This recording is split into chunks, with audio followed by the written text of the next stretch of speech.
I want to play my Fender 1999 American Standard Stratocaster. We're going to find out if it's any good.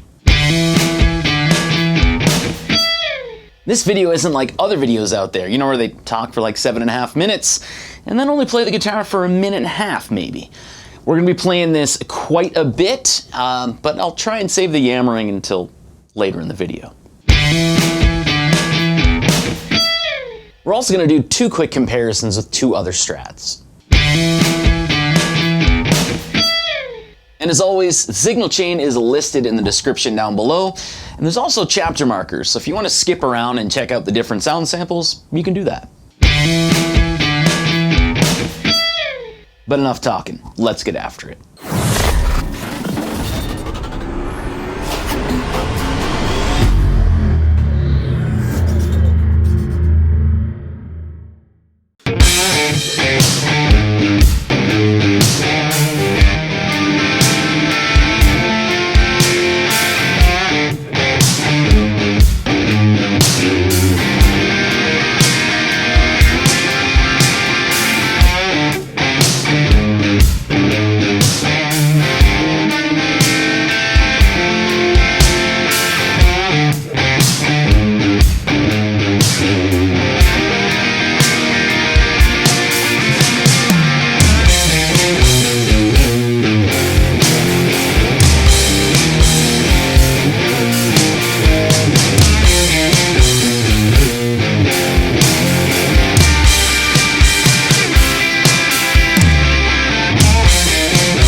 So you can't do a review on YouTube unless you talk about the specs, right? So I'm going to very quickly go over the specs and then we'll get to 5 more sound samples. Starting off, we have a gloss polyurethane finish over a carved piece of alder. We have a modern C-shaped maple bolt-on neck, maple fretboard with the dot inlays.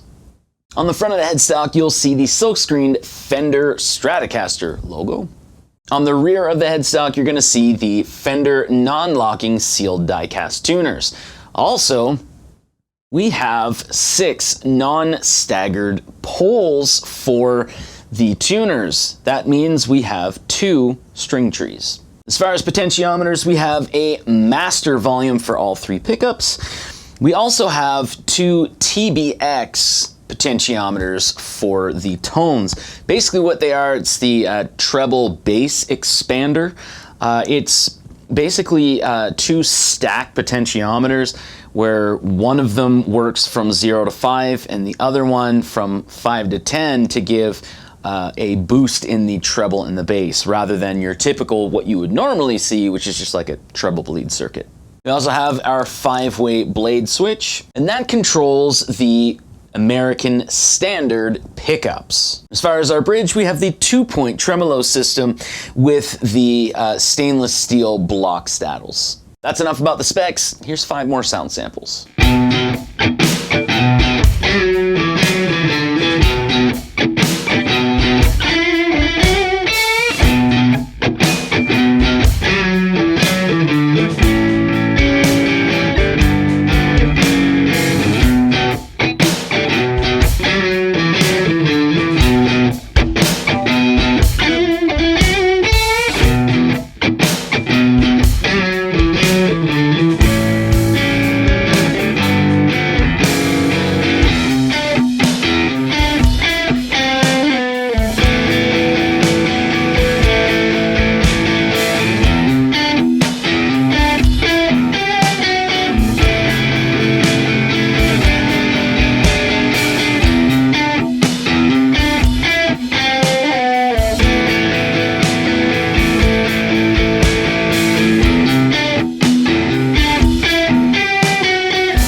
So as I do say in basically all of these review videos here, the next portion I have to do to appease the internet.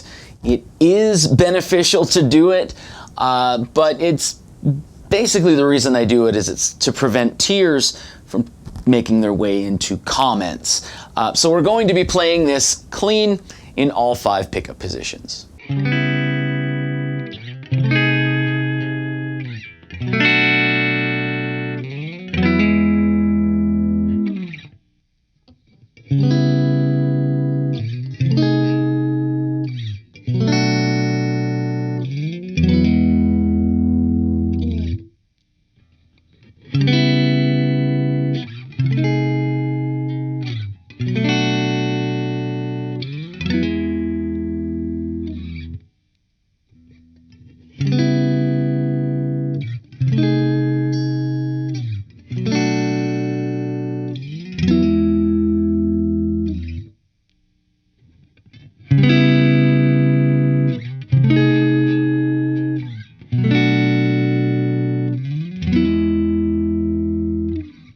Personally, I've always found it a little more beneficial to hear how the pickups react with a little bit of light gain or, like mild drive.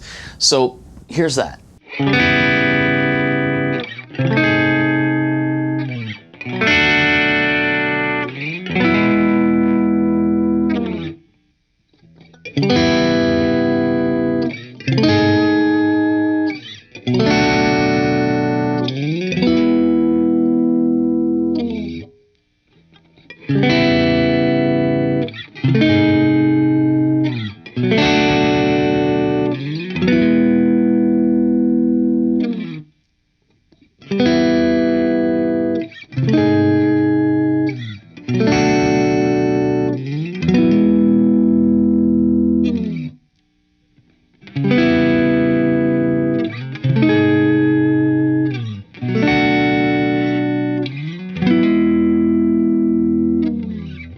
We did talk about the potentiometers earlier. We do have the typical master volume for all 3 pickups, and then we have the stacked TBX potentiometers for the tones. So again, it's a little different. It's one of the potentiometers is for 0 to 5, or 1 to 5, I guess you'd say, and then the other one is for 6 to 10, or 6 to 9, I guess you'd say, because 10 would be out of the circuit. So let's just go ahead and listen to them.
Now the Fender American Standard series guitars, they went on from '99 to part way through the beginning of 2000. from 2000 and for a few years after, they actually changed things up and they took standard away from the name.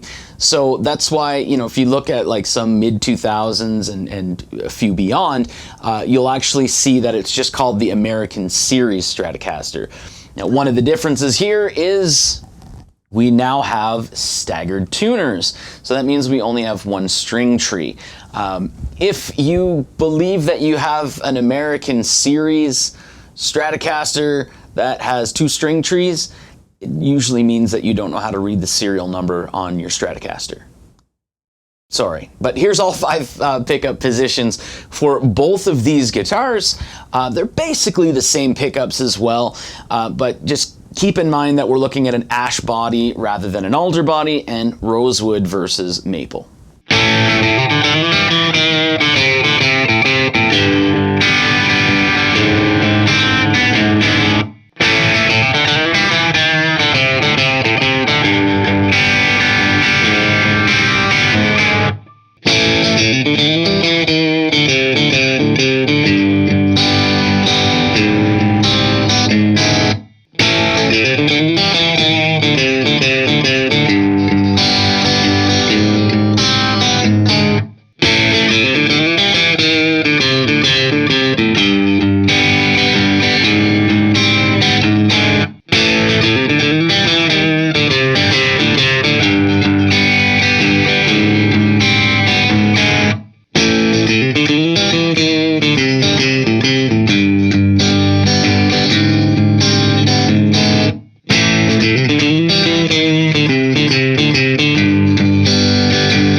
Now, for most people, you might be more interested in seeing how this stands up to this. This being the American Professional 2 Stratocaster.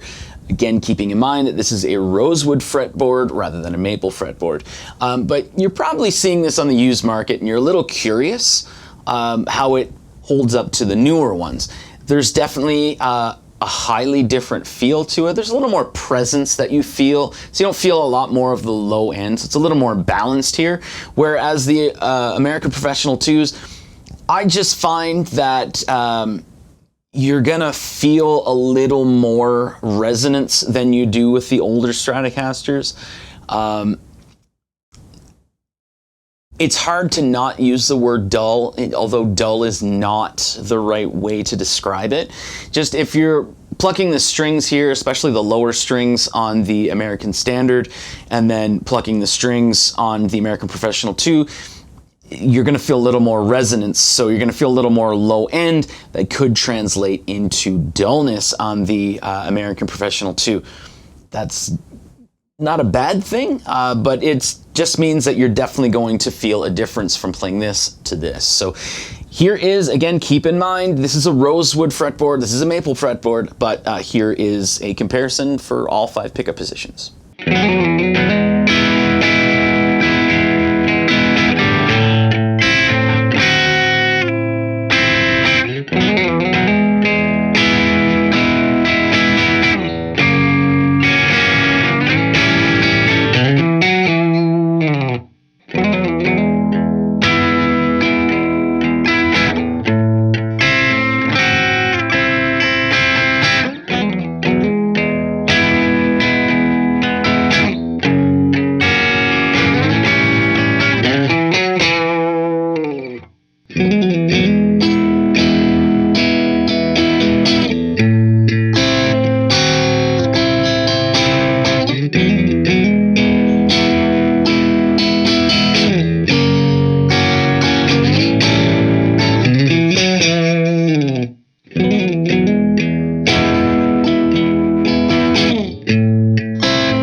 right, so now that we've done all of the different sound samples and all of the different comparisons for the video, I do want to talk about whether or not I think this is a good guitar or not.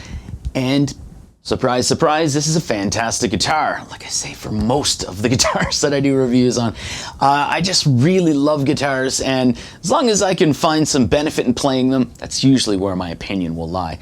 However, this being a 90s Stratocaster, a late 90s Stratocaster, I don't know what it is, but there's just a lot more presence that you feel in them in comparison to later ones where there's a little more resonance to them. So you're feeling like the mid and upper range on this guitar versus the newer ones where you feel a little more of the low end.